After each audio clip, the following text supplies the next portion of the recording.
అమ్మా చిన్నమామని కొట్టిందారే తిట్టిందారే చేన్లా ఆరే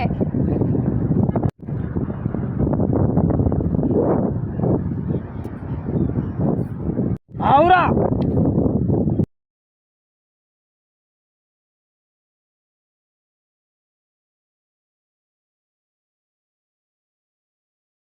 ఏమరా మా ఓని చేనులో ఏమో అన్నావు. నా చేనులా గడ్డేసినాడు, 2 అడుగులు కూడా దున్నాడు. ఇప్పుడు ఏమంటావు? నేలకు బాగా పెట్టొచ్చు కొట్లా